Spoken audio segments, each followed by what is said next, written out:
I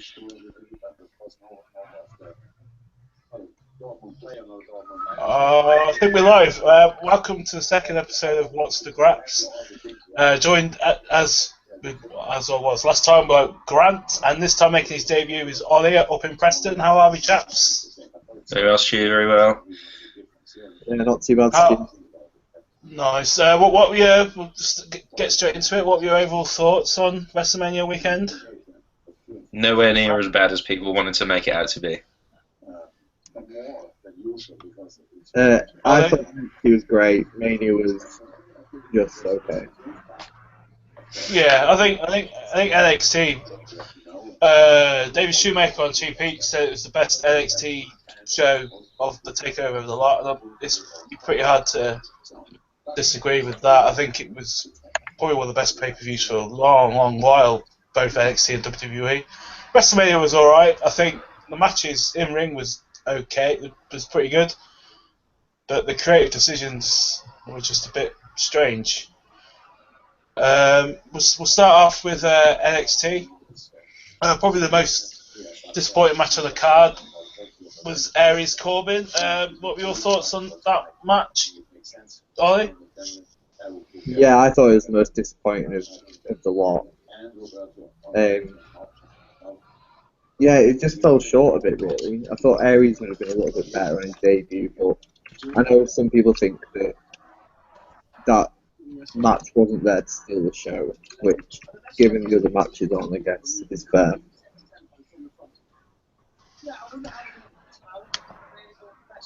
I thought it was fine. Although, obviously, I sort of expected a bit more from Austin Aries, to be honest.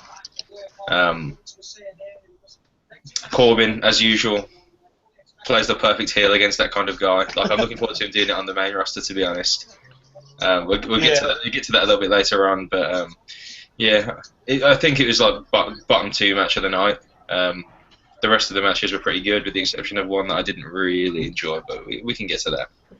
Yeah, obviously the night was kicked off in pretty strong fashion by American Alpha. I'm still not on board with that name. Their ring gear was incredible, and against the Revival, Dash and Dawson, who are probably the strongest it's probably the two tag teams who have improved the most over the past year, I think. Especially, do we have an argument that the NXT's Tour of England and Blackpool made Jordan and Gable? I don't think there's an argument even there to be had, Stu. It definitely was. I think before that, they were just a couple of guys that people enjoyed watching. But after that, those boys stole the show. The crowd stole the show.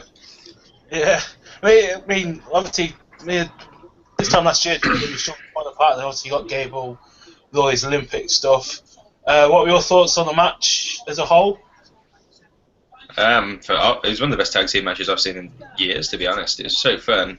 I mean, people are going on about like the botches and stuff like that, but it's the one major botch that people saw. But apart from that, everything else was excellent. I mean, the Revival, so good. Ollie? Yeah, I thought it was a great match. I mean, they built the hot tag to Jason Jordan really well.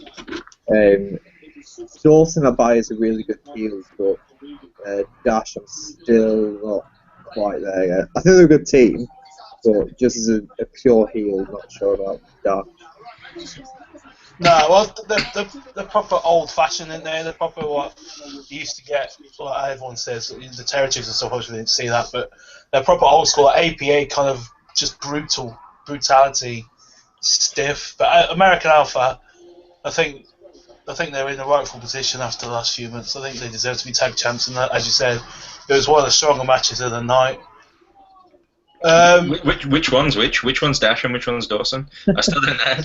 Honestly, I have no idea. I think Dawson's the one who looks like a plumber. Dawson's so bothered the beard. Yeah.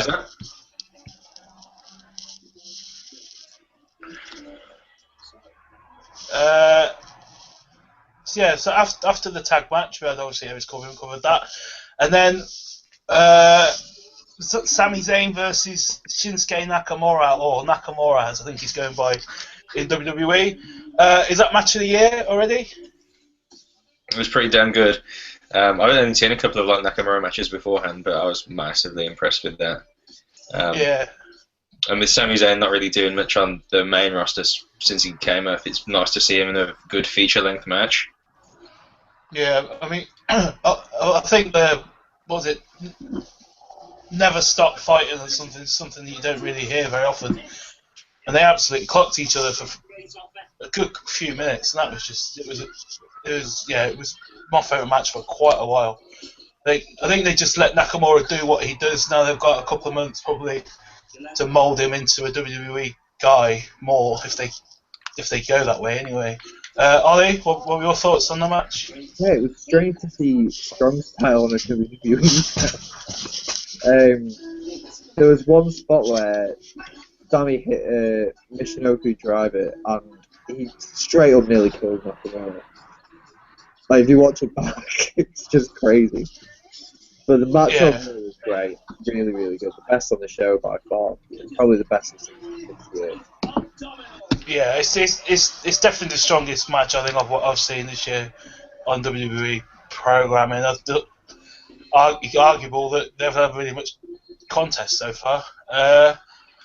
But yeah, so what do you think they're going to do with Nakamura? How long do you think he'll be? Do you think he'll be like a Kevin Owens stint where he just destroys everyone and comes up, or do you think he'll be there for a while? Yeah. I think it's got to be 6 months. I mean, if Joker's like Apollo Crews are getting called up now, then you've got to get Nakamura out there, sort of, at least for the next Mania season to be on the main roster. Yeah, I suppose it depends on the health of the main roster, though, wouldn't it? Do you think, or? Well, I know we're going to get onto call-ups later, but at the moment the main roster seems like ridiculously stacked. Like there's and there's no like real top guys yet, but there's people that could actually do something. There's so many at the moment. Yeah. After that was Asuka, probably the scariest woman on the planet, against Bayley. It was a bit of an abrupt ending. There's a bit of went for the shock of her passing out or whatever it will. Not tapping out, but passing out. Were you surprised with the title change, and what did you think of the match overall, Ollie? Well, everybody in our prediction sheet seems to have Asuka to win, whereas I really thought they'd have Bayley win one, and then maybe Asuka next time, and Bayley gets a rematch, and then goes up to the main roster. I really didn't see them ending it like they did, with her just passing out, but Asuka is just so good, isn't she? Yeah, she's legitimately scary. It's been a while since a woman or female superstar, whichever, has been portrayed how Asuka is being portrayed. She's being portrayed as something like a female Brock Lesnar at this point. Like just people kept battered by it. Yeah, that's a decent comparison to make. It'd be interesting to see what they do now. They've put the belt on her to see. So obviously the only one who, outside of Bayley, is probably not many others who are at that level. Yo, Billy Kay, Peyton Royce, push those guys. They are good. Yeah, I was going to say that I'm not actually that convinced Bayley's that good in the ring. Like, she's had really good matches, but I think like a lot of that's based around the story that's able to be told. But in the sort of like a face versus face match like this one, I didn't really take any sort of enjoyment out of watching the match really, other than Asuka like hitting hard and doing what she normally does. So I'd be interested to see what Bayley does in that. But face versus face matches are always quite hard to do. Yeah, I think with Bayley, I think she carried carried Eva, she carried Carmella in their match, Nia Jax as well back in London. So I think that's pushed her up a bit. I don't see how the character will work on the main roster for the long term anyway. Like Sasha Banks and Becky and even Charlotte, even when she loses her dad, it's still going to be a character who's going to have longevity to it. I'm not sure Bayley has that, but obviously we'll see if she is ever called up.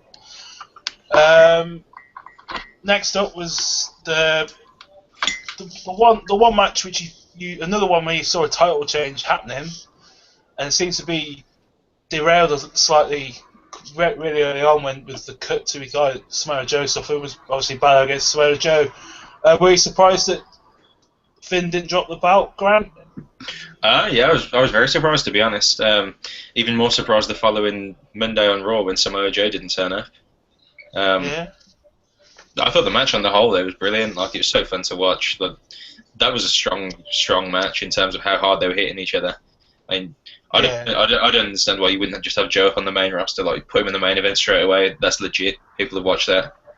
Yeah. What? I mean, just seeing somebody like that just kick the shit out of Roman Reigns would pop big time. And like, there's legitimacy behind that, and like Triple H, like, doing what he did against him. Yeah. I thought this one was better than the match they had in London. Yeah, by far. Yeah. The blood did add something to it. I mean, you hate to see guys get legitimately cut open, but it did add something to the match. I thought Balor would probably retain, but with the help of Anderson and Gallows coming in, and we didn't see either of them.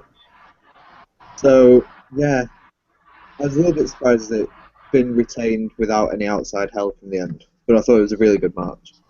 Better than Well, I think with the blood and the cut, you could it was clear as day how frustrated Joe was, and it kind of added, like you said, added to it, because the moves seemed to have a little bit more. Well, obviously they didn't, but they seemed to have a little bit more on, like this suicide dive on the outside, which apparently ended up in Linda McMahon's lap. Yeah, I heard that. McMahon's lap. So I didn't notice in the footage, but I've heard that it was right in there, the McMahon's. What's this? Sorry? When Finn goes into the barricade, that's where Stephanie and Linda were. So he might have had a quiet word in once he got backstage. But yeah, Nuclear heat. He's never coming up to the main roster now. Yeah, so as Brad said, I was quite surprised we didn't see Joe on Monday. I don't think we'll see him for a little bit now, because everyone seems to be teamed off. I mean, obviously, I don't know what the deal is with Sami Zayn, if they're going to keep him off TV for a couple of weeks to build that. But yeah, I was quite surprised to see Joe. I wasn't that surprised not to see Gallows and Anderson, because I think that'll be a main roster job straight away, like AJ Styles was. But yeah. I just have a question about the Gallows and Anderson, because there's been some people thinking that they're going to align with Styles rather than Balor. And Styles, when he was interviewed by Sam Roberts, sort of hinted at maybe teaming up with somebody. Do you reckon they'll go with Styles or Balor? If they go into the main roster, it's got to be Styles. I mean, Finn's advertised for the UK tour in June, so that means he's on the roster until at least then. Same for Bayley. So yeah, I watched that AJ Styles interview earlier. And I caught that little hint that he kind of seemed to give a look to both Sam Roberts and Kate Linendahl. Yeah. But I think if it is for main roster, it would be. I think they've got the bulletproof. They got bulletproof as a name, haven't they? For when they come through, so that makes sense for them to go with Styles first. Then Balor comes up. That sets up his first main roster feud. Yeah. It sounds a bit like pre-planning and stuff. I mean, it's quite scary to think that they actually do that, but maybe for once they do. Yeah, and also, but maybe all the Finn Balor social media posts where waiting outside and stuff is all a massive misdirection. Obviously, they probably didn't plan that, but they could easily sell it as being a misdirection. So off the set, but that AJ Styles interview is well worth a listen or watch. It's really good. It's really interesting. The guy just seems absolutely like mind blown that he put up with all the nonsense he did down in TNA and Jeff Jarrett's spitting wife and all that to finally be in WWE. See, I could get behind AJ Styles if he wasn't a terrible human being. There is that, yeah. Did either of you catch any of the Hall of Fame on Saturday night? No, I was dying in Amsterdam.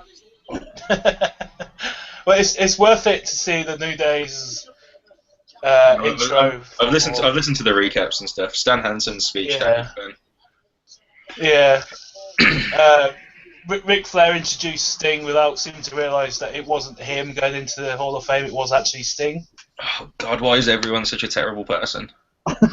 He just spent time just telling his own stories, and everyone was like, "It's Sting. Just get him out. Let's get him out. It's been on for 3 hours. Let's get him out." Well, And then we got Vader was headed that way as well during the Stan Hansen one. yeah. Went on and on. It was like, you know, it's not for you. Yeah. I mean, even the Vader intro was a bit like that, but nothing like Flair's. He was just. I think Snoop Dogg's was pretty cool. Obviously, the first acknowledgement of the weekend for his relation to Sasha Banks. But yeah, it was decent. It was just long. Michael Hayes lip syncing Bad Street was interesting, and then calling out to Sabisco what Sabisco thought of it mid lip sync, mid line was Right, on to Sunday. We've got obviously WrestleMania, the pre-show. Started with the Ryback against Kalisto. There wasn't much surprise that Kalisto retained, was there? No, I actually watched the pre-show live. I managed to stay up for the pre-show and then the first hour of Mania. So I think me and the 75 people in the crowd didn't seem to really care about the match at all. Kalisto's attire was great though. Yeah. Well, Very good ring game. Talking of Hall of Fame and Kalisto, his wife was there in a mask, and no one really. I mean, I don't know if that's Libre tradition, but it was a bit strange watching Renee Young try and talk to two people in a mask. It was a bit weird. Yeah, it was pretty decent, if not nothing much. What did you make of the Ryback Kalisto? Yeah, I mean, people know that I'm not a huge Ryback fan, but I actually thought the match was okay for what it was. I mean, it was just a typical big guy versus little guy sort of match. It was fine. I didn't have any problems with it. The stadium was very, very empty when that match started. Though. Yeah. What do you think they're going to do with Kalisto? Do you think it's going to be a long run with the title? It seems to have just lost all relevance since Cena dropped it again, hasn't it? So yeah, that was my concern with it, because they sort of had Del Rio and then Kalisto won it, then Del Rio won it back, and then Kalisto again. Just give it to Zack Ryder, it'll be fine. for one night until he drops it to someone else. Tyler Breeze. Oh, poor Tyler Breeze. Did you see his tweet today? No, what did he Yeah. say? Somebody asked him, like, are you going back to NXT? Do you want to go back to NXT? And he was like, nah, just check my bank, I'm good. After that was, I think it was after that, was the 5v5 Divas tag match, which turns out to be Brie Bella's retirement match. Seems like it's going to be the last we see of Brie Bella, apart from on Total Divas, because she's all over Instagram and Twitter saying she's retired, but there was no mention of her at all on Monday night on Raw. Yeah, they'll cover that in Total Divas. Yeah. It was even more of a nothing match than the one we just spoke about, wasn't it? It was just. I thought it was quite good actually. I was pleasantly surprised. The worst person in the match has ended up getting a title shot, so that's not good. You've really Cincinnati, haven't you? She's terrible. Like legit terrible. I think we needed to get the pin so badly. It's so great that Bret Hart was moaning about nepotism just before she gets a title shot, and the fact that he's gonna get a payday of whatever the next pay-per-view is to be in her corner, because Jim the Anvil's obviously not enough of a draw. Yeah. No. Although that would be a pretty cool pop if he did stumble out and not realise where he is. He could come out in his KKK outfit that he wrestled in that one time. That'd be good. Yeah. I haven't put it on the list of things, but the Dudleys against Usos, which was corrected, it seemed, on Monday night, but again, it was a bit of a nothing match. The Usos have lost their way completely after this time a year ago. They lost their way because of injury, but what did you make of this one? Yeah. That is all I can say. Yeah, that's pretty much it. That's probably why I left it onto the list. And then the main show starts with Zack Ryder's coronation in the ladder match. Obviously, he has some really cool spots with Zayn and Owens. Sin Cara had his moment where he didn't actually botch it, which was probably the moment in itself. Obviously, all day on Sunday, the odds for Zack Ryder shrunk like crazy. Were you surprised that title, but it beat Zack Ryder. What did you think of the match overall, Grant? Very good match. I was happy for the title change. Like Zack Ryder looked like someone genuinely loved his WrestleMania moment, which is good. The fact that they did it for an advert is terrible. Like that Snickers advert, like it's basically the only reason they did that, wasn't it? So. Oh yeah. No, actually, that's the best. I think someone put on Twitter that's the best Snickers advert in ages. It might have been one of you two. I can't take any credit for that. No. Ollie, what did you make of the match and the title change? Because Owens doesn't really need the EIC title anymore, does he? No, if you're going down the Owens against Zayn, I think that's strong enough on its own without having a title involved. I'd seen the odds throughout Sunday with Zack Ryder being like odds-on favourite, and I thought the bookies were just had no idea what they were doing. I didn't see him winning at all. I suppose it was quite a good moment in the end, and I thought the match itself was probably second best on the show, really. The match is definitely better than last year's ladder match. Yeah. Yeah. Yeah, no, I was quite surprised that they give it to Ryder. I thought Miz would be more of a lock because I think he's had a pretty decent 2016 so far. He pushed and carried AJ Styles for a couple of promos early on, but yeah, Zack Ryder obviously didn't last very long, so we'll get to it a bit. Obviously, next up was AJ against Y2J again. This is probably my second favourite match of the night. I think it was a bit of a slow burner, but I really enjoyed it. I didn't really enjoy the finish. Didn't really understand why Jericho had to win. Ollie, what did you make of the match? Yeah, I thought it was a great match, but I just can't get over the finish. I just did not understand the finish in any way. I thought that was the natural point to end the feud with Styles winning and then going on to something else. I just didn't understand why Jericho had to win that match. Like, what does it do for him? And what they basically told you was that Fandango can beat Jericho at Mania, but AJ Styles can't. I just found that completely bizarre. And there's rumours that Fandango's going to be released soon, isn't there? I think I read that somewhere. Yeah. God, I hope he does. Poor bastard. Yeah. Him, Barrett, and Sandow, I reckon, will be in that group. Grant, what were your thoughts on AJ, Y2J? It was alright, it's fine. I don't think Jericho's had like a good WrestleMania match since like the first Money in the Bank. Like everyone assumes that he's like a god in the ring, but him versus Punk was bang average, and it wasn't Punk's fault. I think Jericho's not a good promo man anymore either, so I don't see what it offers other than like brand recognition and the fact they can get a legend for 3 months on TV rather than just one pay-per-view seems to be his main appeal at the moment. It sounds like he's sticking around for a bit. That's the thing. Like he's slowed down a lot. You could tell on Sunday as well. I don't know. I think some of his promos have been okay, some of them, and his dress sense is the worst of the worst. He's loads better as a heel than being a dick because he obviously is a bit of a dick in real life. Well, did you hear about the Sam Roberts thing? The what? Sorry. The Sam Roberts thing.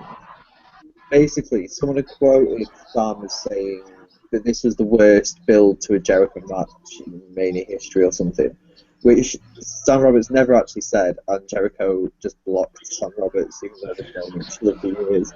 And Sam Roberts was on his podcast like, that just tells you a lot about the guy. He's a very precious little angel, isn't he? Yeah. Yeah. Next up was the Divas Triple Threat, Charlotte, Sasha and Becky. This was match of the night, wasn't it? Yeah, by far. Yeah. Yeah. No, speak any more about it, lads. Just very good. Yeah. Well, the movesault off the top rope was impressive. Even more impressive that Charlotte pulled it off. Yeah, very good. Very good. Yeah, then we got New Day coming out of a 10-foot high box of... Are we seriously not doing any more on the Divas match?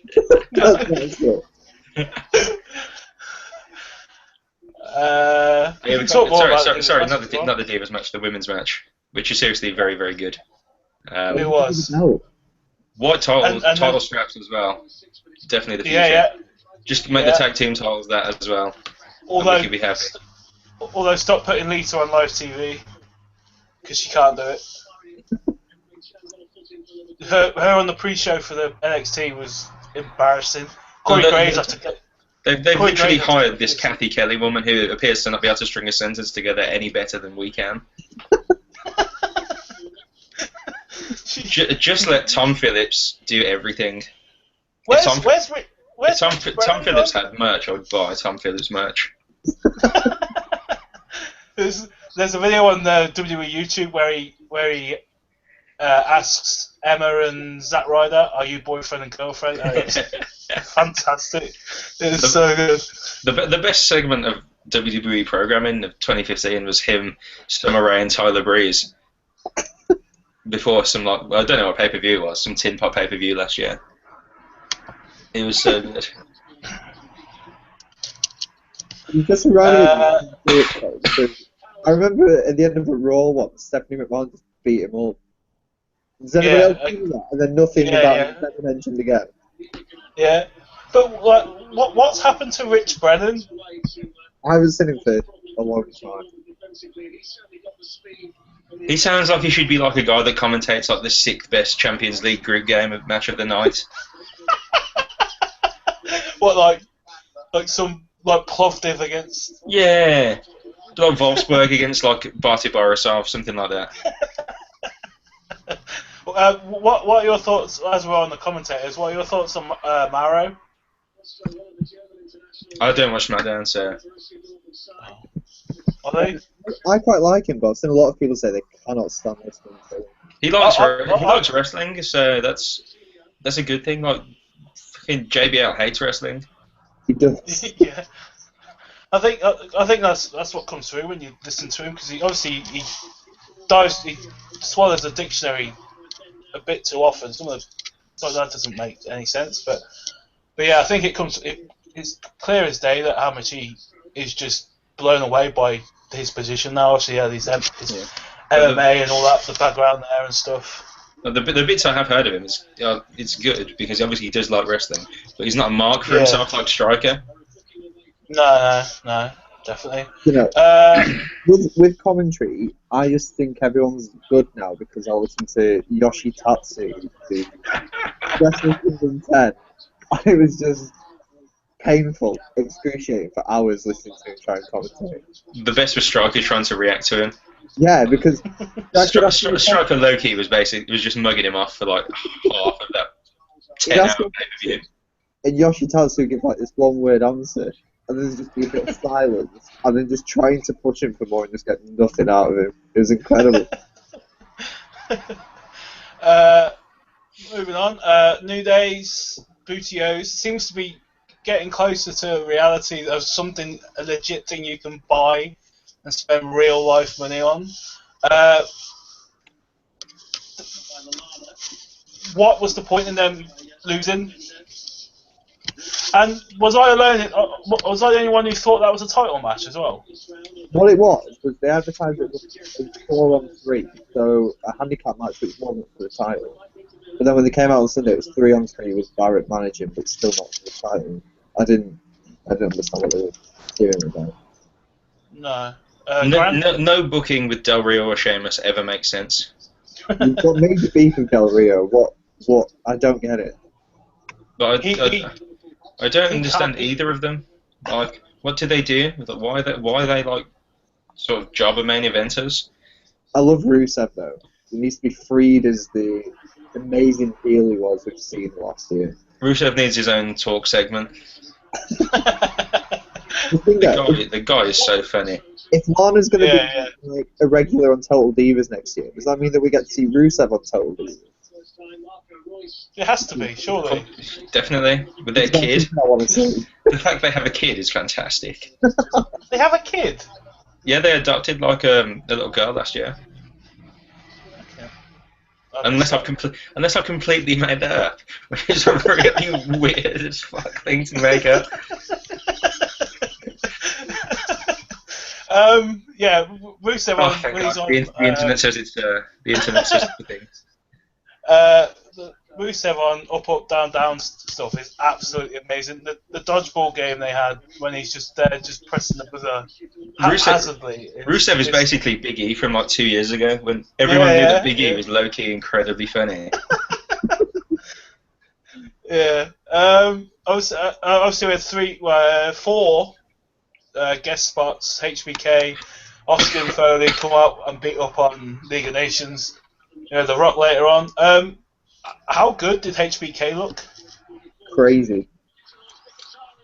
For a man who, in theory, should be dead with the amount of cocaine he consumed in the 90s, he looks fantastic. He really does. I mean, I know Foley is. Is he on DDP's stick? Yeah. Is he? Yeah, that makes more sense. He looked better than he did when he had his match against Flair like 8 years ago. He looks incredible. Do you think he'll be back? God, I hope not. Because he didn't. He just retired because of age. He didn't retire like Austin with his neck and knees and stuff, did he? He just had enough, didn't he? You know HBK or Foley? HBK. Oh, he can come back. That's fine. Well, Foley's got his. Foley's essentially dead, isn't he? I was going to say, yeah, I think so. Network show now. Yeah, Frank the Clown on TV. I'm pumped. Yeah, on WrestleMania. He handed a beer to him. Next up was Brock against Ambrose, which is. Can we not skip over Ruru's best ever sell of a stunner? It was incredible. I think Xavier's was close. And Big E drinking a beer outside the ring. Yeah. I caught that when I was watching it live because I'm quite sad and I look for things like that. But that's what happens when you watch 6 years of Community. You look for things in the background. When Austin just knew it was coming. You knew the stunner was coming at some point. Yeah. But yeah, it was the Rusev one was fantastic because it didn't even like bounce through the ropes as well. Yeah. He went perfectly through the ropes. I mean, that's amazing. Next up was Brock and Ambrose in a no holds barred street fight, which never left the ring. This is probably the most disappointing one of the night, wasn't it? The most disappointing thing that people aren't talking about is you had Ambrose getting all those weapons from all those legends, and they only use a kendo stick. Where the fuck was Steve Blackman? Why was that not a thing? Steve Blackman, now that Shane's come back, is the one return that everybody wants. Is he still alive? He's still alive. They pitched, like, you remember when they sent out those emails about network shows a few years ago? There was a Steve Blackman show on there. Oh wow, that would have been pretty mega. I mean, like you said, they didn't even use. He got the bat out, then Brock Lesnar counters it out of his hands, didn't he? The chainsaw didn't seem to work, but they were never going to use that on PG. Well, actually, they were let alone PG. But Ollie, what do you make of the match? Yeah, it was a major disappointment on it. The finish seemed premature. It was a very strange match, I thought, because they built up like on Raw. Ambrose came to the ring with that cart, didn't he? Yeah.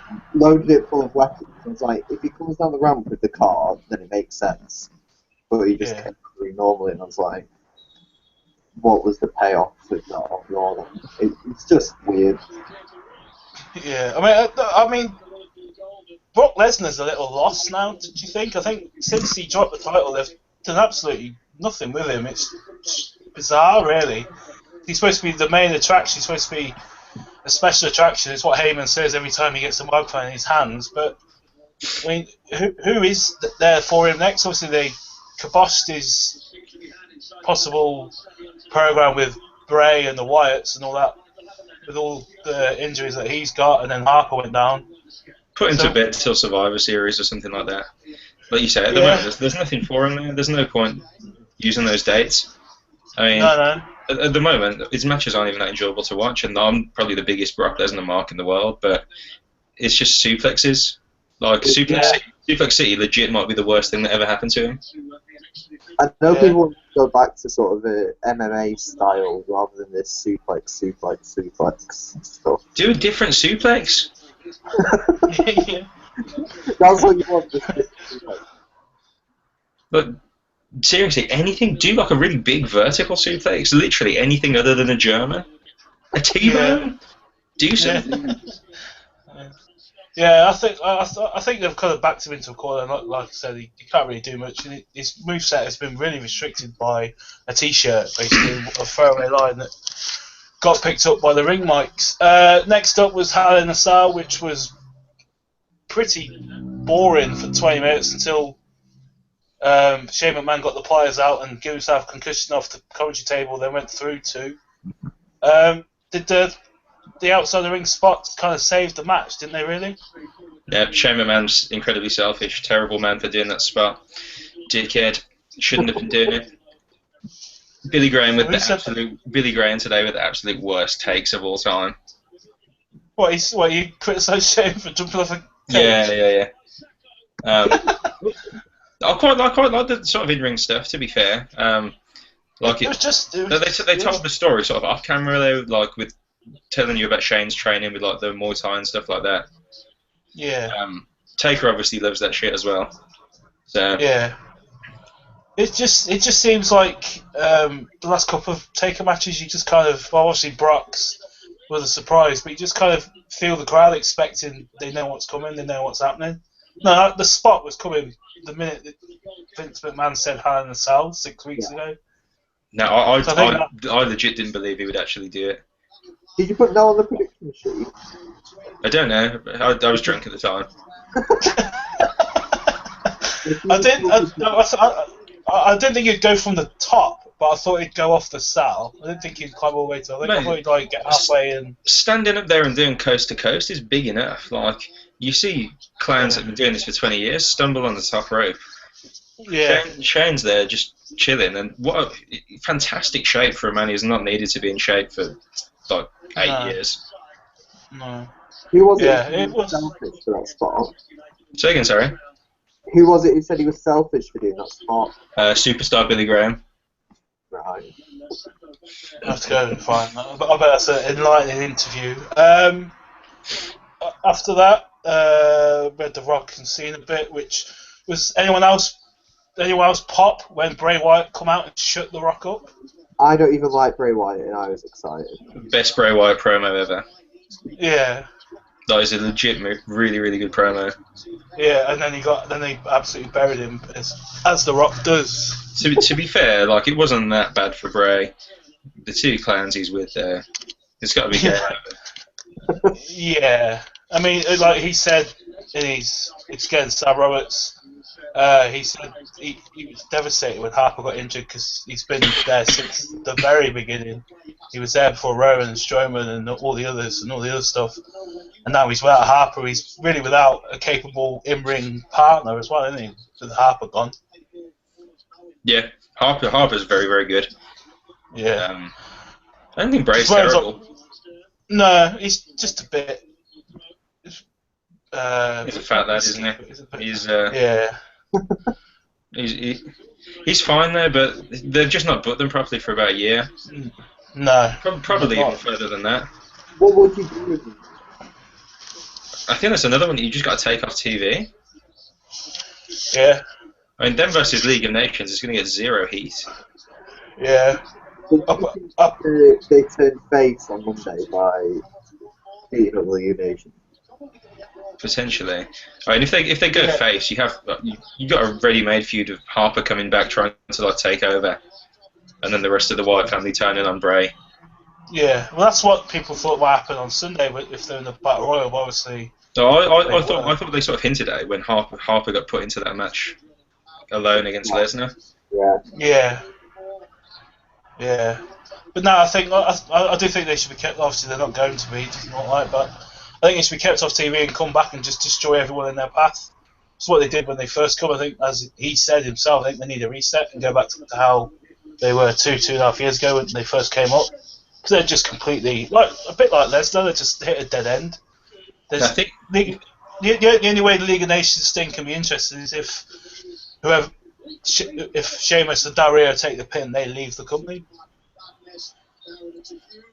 Yes, I'd be all in favour of that. Thing is, that the Wyatts, like when Harper was there, have shown that they can do really good matches. Like them, the series they had against the Shield was disgustingly good, and not just for the Shield. No. Well, I think they won most of their matches, didn't they, against the Shield? I think it was the thing on WWE where it said. Yeah, but it'll be interesting to see what they can make with the League of Nations stuff. But I don't have high expectations for it. And then was the main event, which was arguably after AJ Styles. I think it wasn't helped that it was 4:30 when Roman Reigns got to the ring in the morning over here, and it was just like you've watched 6.5 hours of wrestling, now you've got a match, you know what's going to happen. Obviously, there's no doubt what the Reigns was going to win the match. It was just a 4:30. It was a lot. It was hard to get through, I thought. Yeah, that was one of the ones that made me glad that I didn't try and stay up through all the way through it. Yeah, he's fine in ring, and the entrance, Steph and Triple H's entrance was very good. Yeah, and then he apparently had half of NXT with the guys with him walking down to the ring. Yeah, I just need to list the names for it. It's shit that there was no tells on who it was. Like I've enjoyed seeing people in the past. Like, oh, that's them. Yeah. Like he had Charlotte, Sasha, and is it Alexa he had a couple of years ago? Yeah. And then with Reigns winning the belt, what did you make of the match, Ollie? Like you say, it just dragged on so long that it was impossible to care. I think I even tweeted at the time that Punk could have come back, and I was just too exhausted to care. It just needed to end. And he tried to sort of grab people back in by having Stephanie take the spear. But it just... It did for a few... Yeah, very, very brief. That was it. Yeah. And then the next night we got to Raw. Shane McMahon was put in charge, which completely nullified his jumping off the top of a cell 24 hours earlier. Yeah, Meltzer said that was Taker's last match as well. So, yeah, you didn't have the stipulation, but yeah, we'll do it anyway the next night on Raw, and Undertaker's not going to wrestle again. So, it seems like mad legit. Yeah. So, what did you make of all the debuts? We obviously had Baron Corbin made his Raw debut. Apollo Crews came out of nowhere after being a dark match on Takeover 3 nights earlier. And then obviously my boys Enzo and Cass finally get their chance to shine. And Enzo Amore with probably the best promo he's cut in months. Absolutely. Yeah, the moniker Jordan of Jargon is like the best thing ever. Yeah. Like that will sell. Yeah. Well, we'll start with Apollo. It's a bit of a surprise he's up, isn't it? He's done absolutely nothing since getting to NXT. Obviously, Ollie, with his locality to PCW, has probably seen a little bit more of his journey, but were you surprised that he's called up so soon and at that point? Yeah, I mean, there were rumours on Monday that he was going to be up, and I, much like the Zack Ryder thing, I just sort of ignored it because it didn't make any sense. But it's a straight. He looks like a Vince McMahon guy, really. Yeah. Yeah, just a strange one, but he did look good against Tyler Breeze. Did they have a feud in NXT? I remember that right. I'm sure. I think so. I think when he first got to NXT, I think that was one of the first people. Yeah, I'm sure he went over. Everyone's gone over Breeze at this point, haven't they? I think.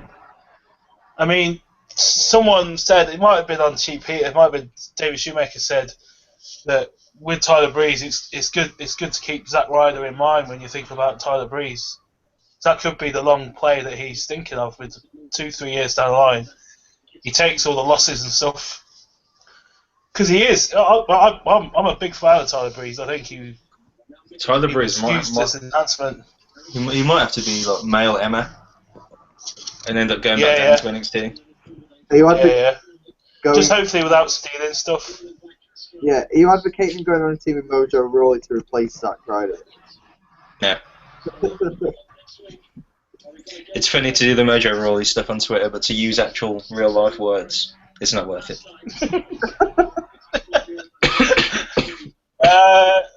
Obviously, next up was Baron Corbin, whose short promo was fantastic. If you know who I am, I don't care. It kind of gets his character over in 20 seconds, doesn't it? Corbin lives his character. Like, if you watch Breaking Ground, I don't know how you can't love the guy. And apparently, he was like it when he was in training camps in the NFL as well. He beat to his own drum kind of thing. He wants to be a good wrestler as well.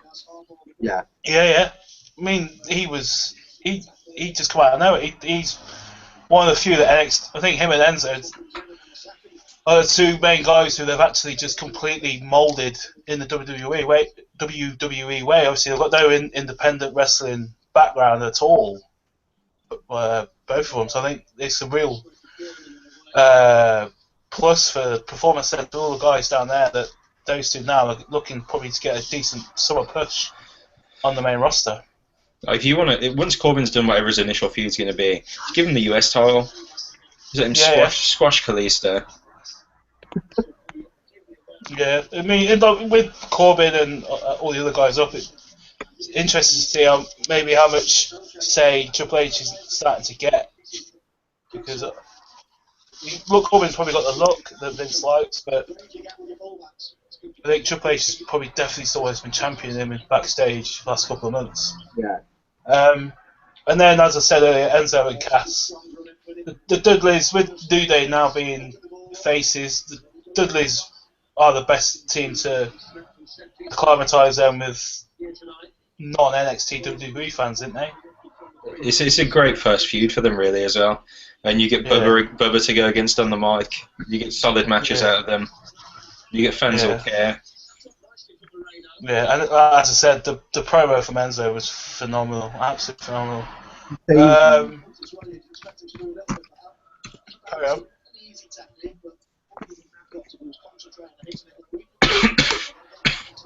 Yeah, with Baron Corbin, I really feel that his character is what Roman Reigns needs to be as a heel. Agreed, but I think Corbin just pull it off better. Like, yeah, Corbin lives like that. But yeah, because I think with Reigns, I think he is a nice bloke, a nice guy, and he does all the stuff. But I think Reigns desperately wants to be cool as fuck there. Yeah. And he can be. But I think how Reigns was on Monday was fun. That was perfect. All his facial expressions when Zayn and Owens and Jericho and Styles were scrapping was fantastic. See, I think Reigns needs people to work off of. Like, he's not a guy that you want out there alone in the middle of the ring with a mic. In like a segment where he's interacting with people, it's a lot better, I think. Yeah. He's. I mean, that's probably why they chose Rollins of the three to put on that spot where he carried the Sting feud for a couple of weeks, and he carried his facial expressions sold all the Lesnar stuff last summer as well. So, but I think they seem to be. I haven't seen what happens on SmackDown, but they seem to be slowly turning that way. Because I think how he was on Monday is how he should be. Do you know about the other debut on SmackDown? The Ford Villains. Indeed. Why? The boys. They An Epico and Primo a thing again? They're basically Carlito. That was Carlito's vignette from like 10 years ago. There was just two of them. It's exactly the same. It's good that they're carving out a role for Rosa when she gets back. Yeah. Well, she's off Total Divas, isn't she? She's left that shower now. Is Renee on full time now? Yeah. Yeah, Renee, Lana, and Maurice. Yeah. Yeah. What did you think of Maurice coming on Raw? I never watched when Maurice was like here, so. Yeah, I think yeah. It's going to help the feud, but I think that's about it. She left because she had enough of it.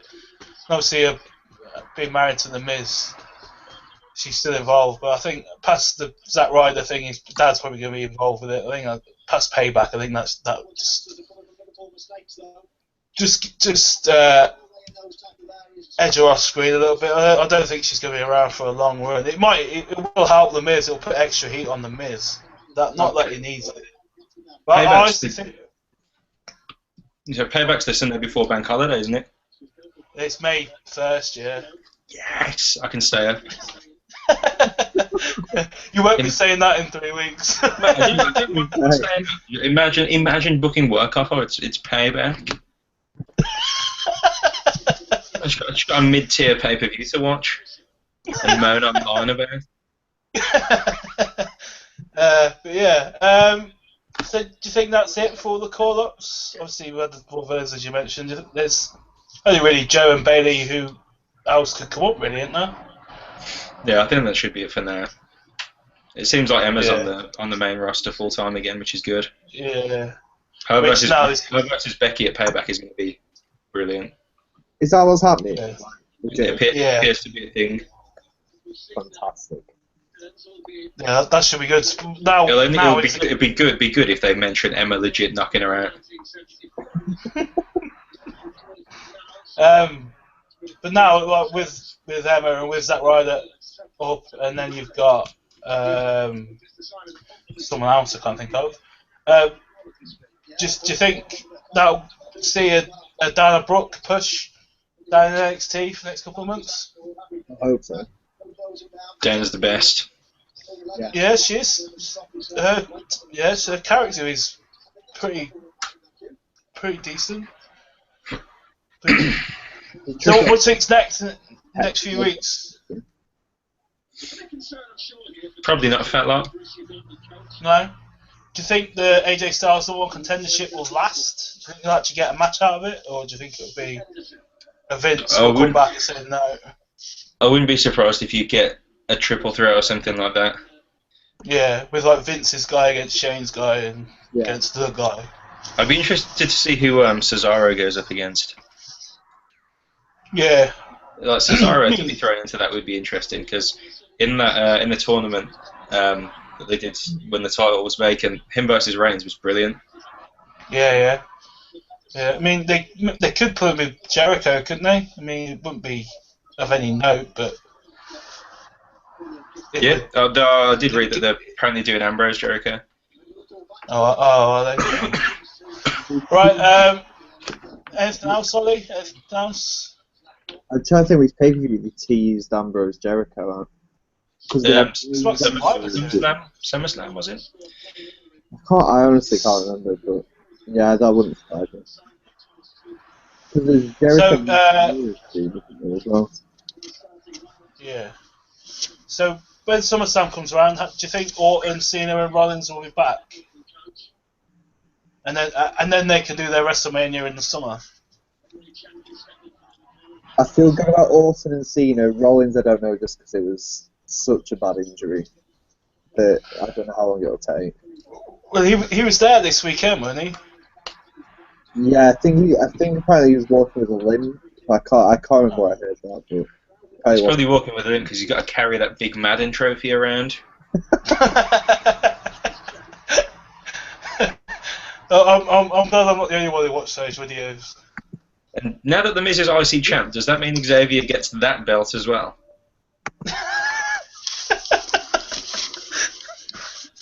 Hopefully. So who do you think they'll put the New Day with now?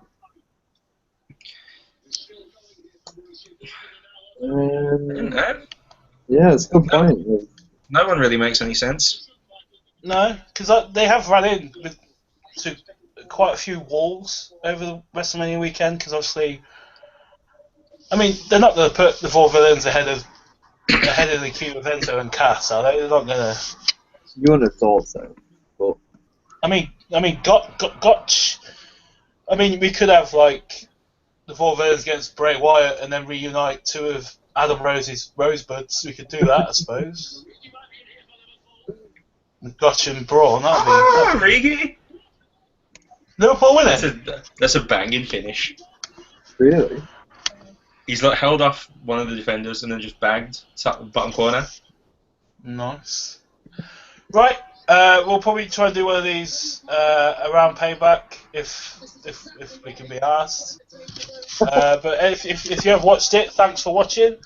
That was a really good Thanks, Grant. He's now distracted by Divock and Rigi. Thanks, Ollie, for joining. I'll speak to you guys soon. Cheers, Too boys. sweet.